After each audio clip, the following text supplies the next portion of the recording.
following program is from NET, the National Educational Television Network. The people now called Negroes are the most written about and the least understood of the world's people. This term, Negro, demoralizes us, and is it detrimental? I feel it doesn't give us any association past the slave ship. I think that the first task of people of African descent, whether in the United States or in Africa or elsewhere, is to get rid of this slave named Negro. This curious word Negro was seldom or never used in Africa itself. And this word has no meaning, or no worthwhile meaning at all, in Africa. I would doubt myself if it has any useful meaning anywhere else. What is a Negro? A simple question, but the answer is not so simple.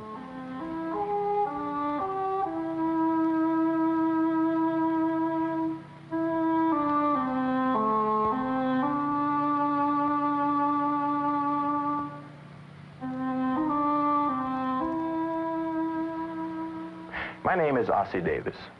I'm an actor and a writer, and the narrator of our series of programs on the history of the Negro people. I am also a Negro. What is a Negro? In Africa, the word Negro has no meaning. In Brazil, a Negro is a man who's very poor and very black. And in the United States, a man who has any quantity of Negro blood, or whatever that is considered a Negro. Are Negroes a race, a people, or a condition? Our programs will be asking this question in many ways and in many different settings. Our odyssey will take us throughout the world to Africa, where we will explore the relationship of American Negroes to the land of their origin.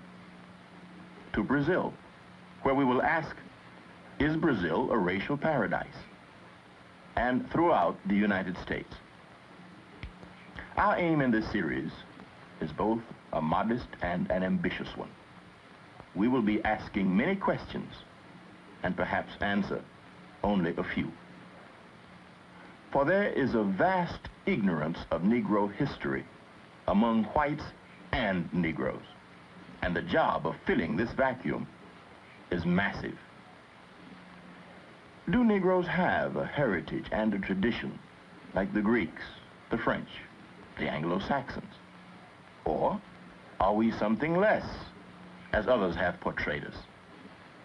Everywhere we have looked, we have seen Negroes as savage and barbaric, humble and self-sacrificing, scared and childish and inferior. You know, I remember as a kid coming from some of the pictures, and we spent the whole time from the motion picture house to home satirizing the Negro performances we saw in the film. Well, it was also an admission that somehow or other this was, to some degree, what we were. Now, these important and very, very impressionistic things that we got from these films did, to some degree, govern our behavior. When a Negro child goes into a movie, for instance, and sees himself or sees another Negro in an unfavorable light, he feels, to some degree, threatened.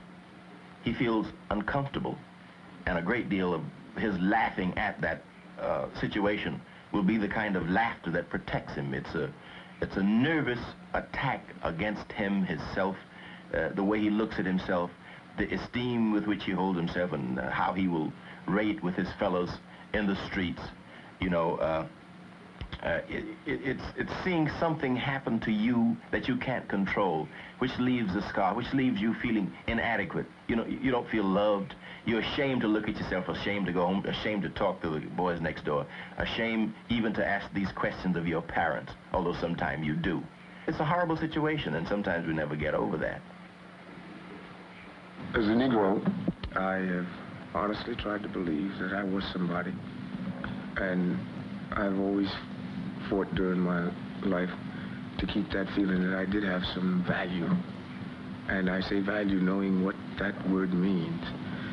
And there's been many a night in my life when I went to sleep and known very deep inside me that I really wasn't worth much. I still do not really know what being a Negro is or what it means. It means that my skin is a little bit darker. It means that my cultural exposures have been somewhat different to other ethnic groups. It may even mean that as a human being, I might be more sensitive to need and despair.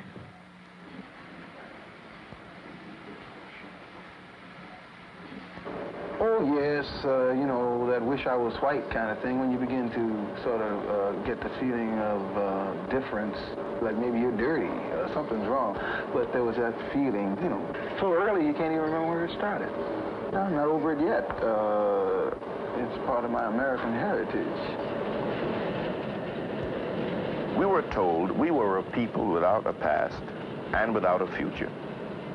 And Negro boys and girls learned before very long that they were something special. You know, at an early age, as soon as you start school, you begin to catch on to the whole racial thing. But once you get into school, you begin to know it and know there's a difference and that the difference is against you. There's no real reference to me as a Negro or to my father or any of the other Negroes who have contributed so much to the growth of the United States. And I really can't understand it. I'll never forget the picture in the geography book of a couple of very ragged Africans, you know. Weeks before we got to the lesson, we were steeling ourselves for it. Some Negro child would find the picture first in the book before we got to the lesson and alert everyone. Look on page 22, you see what's there. And then we dreaded reaching that lesson because it was always something about the savages not knowing anything. And we had to sit there and hear this, and instinctively the white children would turn and look at the Negro children, you know, while this lesson was going on. And so Africa became our shame and our torment. We were told that our past was barbarism and the white man our redeemer. Slavery was not a sin, but salvation. If few of us had anything to look forward to, we were afraid to look back. In 1958, Lorraine Hansberry wrote a play, A Raisin in the Sun, that showed the conflicts created for American Negroes by their African past.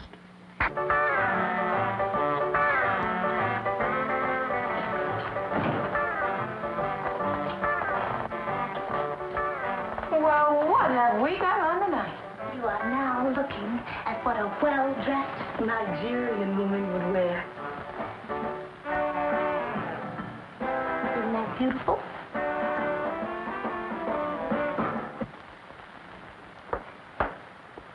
Hey, look, honey, we're going to the theater. We're not going to be in it, you know. George, I don't like that. Do you expect this boy to go out with you looking like that? Well, now, that's up to George, if he's ashamed of his heritage. Oh, dear. Oh, dear. Here we go again. A lecture on our African past, on our great West African heritage. In 1 second, you know, we're going to hear all about the great Ashanti empires, the Songhai civilizations, the sculpture of Benin, some poems in the Bantu, and then the whole monologue is going to end up with the word heritage. Let's face it, baby, your heritage ain't nothing but a bunch of raggedy spirituals in some grass huts. Grass huts? Oh, you see, George, you see, you would rather stand there in your splendid ignorance and know absolutely nothing about the people who were the first to smelt iron on the face of this earth while the Ashantis were performing surgical operations when the English were still tattooing themselves with blue dragons.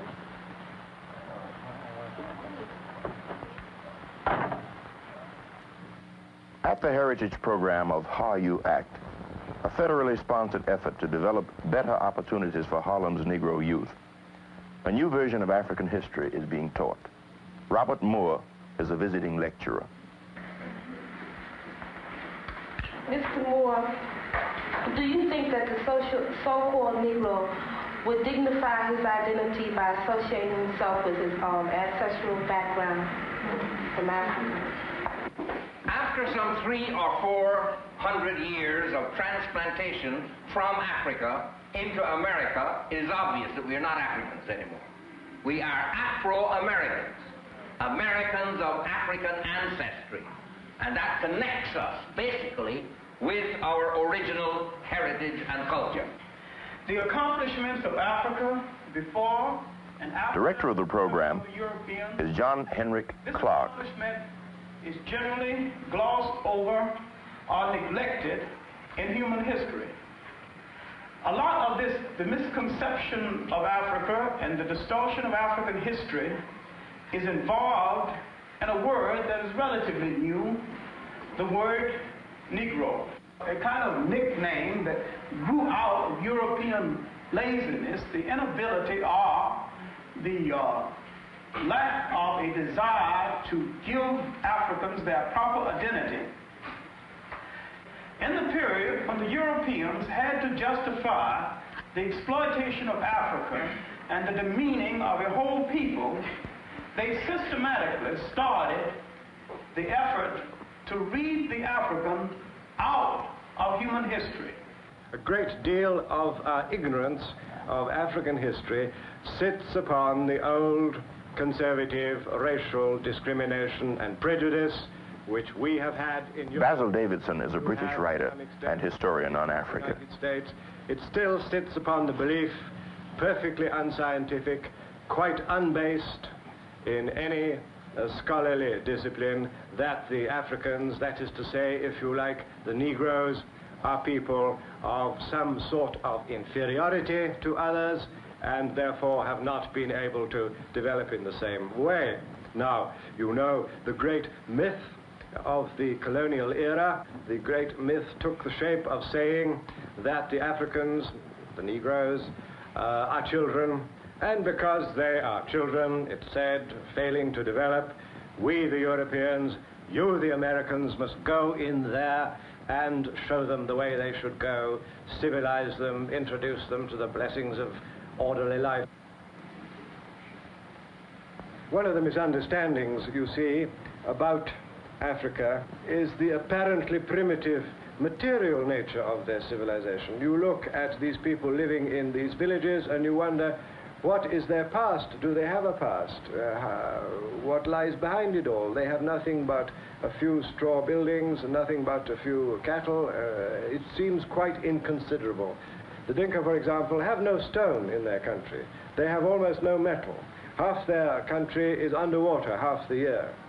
They cannot build and could never possibly build an imposing material civilization, but their achievement was, of course, to learn how to master their environment, and this they have done with quite outstanding success, so that the outside picture, the superficial picture, gives no indication at all of the depth of their culture. These are the people who have mastered the problems of taming this difficult, vast continent with all its extraordinarily great obstacles to living, its swamps, its deserts, its mountains, and its forests. The story of Africa over the last 2,000 years has been one of quite epic dimensions. Africa. Endless deserts, scorching and windswept by day, bitterly cold at night. And the Sahara, the world's largest desert, a harsh, bleak expanse of land challenging anyone to cross it.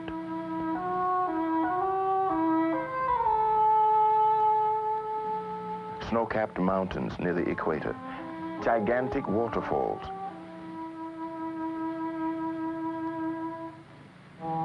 In the jungle, mists and rain almost daily. These were some of the barriers to penetration. To the outside world, it was the dark continent, a land of mystery, where stories were spread of giants and dwarfs, of people whose heads grew under their arms, of monstrous animals.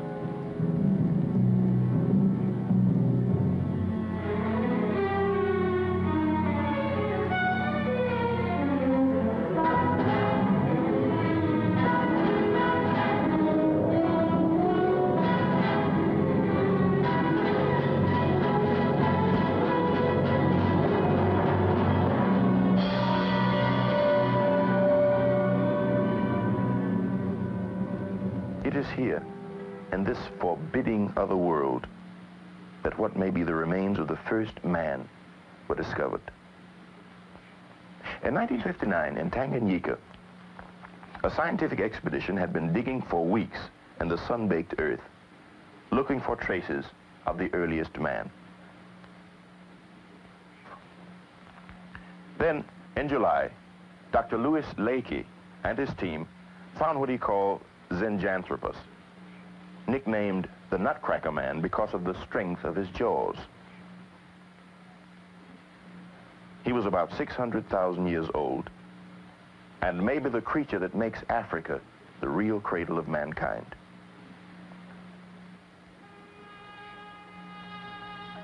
The records of ancient Africa begin with Egypt about 3000 BC.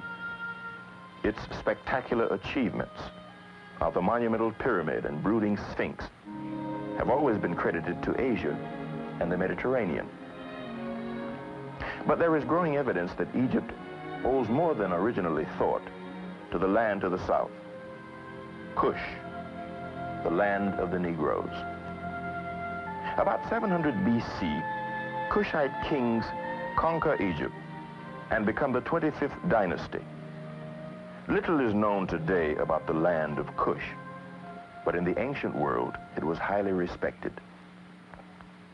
In 1791, the French philosopher Count de Valny wrote of the Kushites, a people now forgotten, discovered while others were yet barbarians the elements of arts and the sciences. Then, in about 325 AD, Kush is attacked and destroyed and disappears from our view. For the rest of Africa, there is little we can say for certain. Except for the Kushites, Africans had no writing. They kept in their memories the history of their people, stories narrated down from generation to generation. This oral tradition must tell us much of the history that will fill the gaps in our knowledge. In the Western Sudan, Negro kingdoms arise in the medieval periods of walled and fortified cities, markets, and fairs.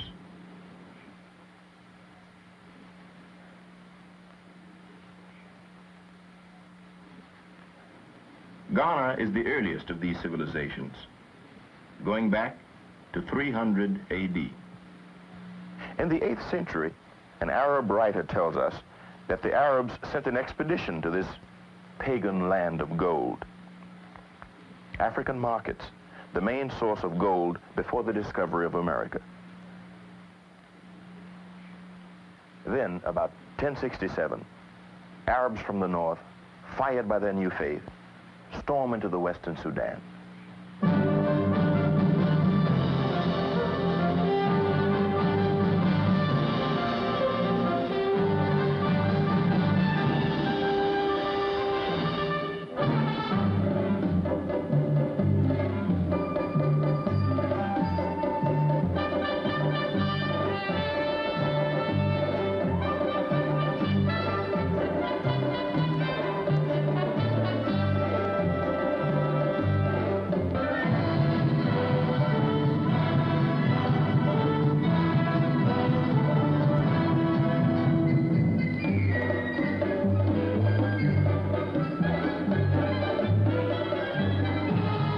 After years of fighting, the Arabs conquer Ghana and settle there. From this time on, trans-Saharan caravan trade flourishes. And with the trade comes Islam. Islam spreads through West Africa. When Europe was going through a so-called Dark Ages, Muslim culture is the main advancement of human knowledge.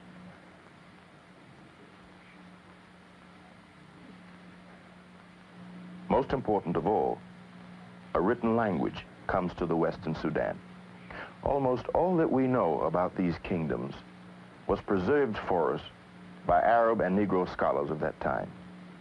Around the 12th century, Ghana gives way to the empire of Mali. In 1324, King Mansa Musa makes a pilgrimage to Mecca with a caravan of 60,000 people. An Arab traveler arriving in Mali in 1353 wrote, "The Negroes have a greater abhorrence of injustice than any other people. Neither traveler nor inhabitant of this land has anything to fear from robbers or men of violence." Could the same be said of the 14th century England or France? The kingdom of Songhai, most famous for its university, the fabled Timbucktoo. Students and scholars from all over the world came here to study. A Moorish traveler wrote, "More profit is made from the book trade than from all other branches of commerce." If we ask ourselves a little more nearly, what have been the cultural contributions of African peoples to the rest of the world, then of course we are faced immediately with the remarkably original and outstanding quality of their plastic arts. The most important art in Africa has of course been dancing. And dancing has passed into the folklore of the whole of the rest of the world from its African origins. If you go to places like Brazil or the West Indies or the southern United States, you will find African dances still being danced there, though of course in different circumstances and therefore in somewhat different ways. But the whole concept of rhythm as being an expression of the personality and not simply a wiggling of the body. And a wiggling of the body is all that most Europeans can achieve. But an expression of the personality, this comes from the African concept of dancing. More obvious is the tradition of plastic art. A large number of African peoples have developed forms of sculpture in wood, or in stone, or in ivory, or in brass, or bronze, or iron, or gold, which are of great effectiveness and great originality. And this too, of course, is passed into the general Western tradition of pictorial art and to some extent of plastic art as well. The remarkable art of Benin and Ife. The bronzes of Benin were said to be worthy of Cellini. Europe was amazed at the discovery that Africans could perform such an impressive creation of bronze casting. African sculpture burst upon the European art world. It became a major influence in the modern movement. Picasso, Braque, Modigliani, Leger, Derain found in African sculpture a freedom and a vitality they had been searching for. Here was no slavish imitation of nature, something the camera could do better, but a new and fresh way of looking at the world behind the appearance. We have only skimmed the surface of the history of African civilizations, and there are wide gaps in our knowledge. Among the riddles of ancient Africa are, where did the Negro come from? What happened to the Cushites after their defeat? Where did the sculptors of Benin learn their remarkable skills? We haven't even begun to penetrate some of these mysteries. Yet, growing knowledge and interest in Africa is rediscovering a world we never knew. And many Negroes are examining for the first time the values that were lost. My name is Eula Mazik, and I'm addressing my question to Mr. Clark. I want to know what happened to the so-called Negro culture in America. The most tragic destruction of African culture was the destruction of the African culture brought to these shores, brought to America's shores. Now, the first thing they did was to forbid the drum forbid all African ceremonies, forbid African ornaments, literally to destroy a people in such a manner that they had to be remade in an American image. This was not exactly true in the West Indies. It was slavery, make no mistake about it.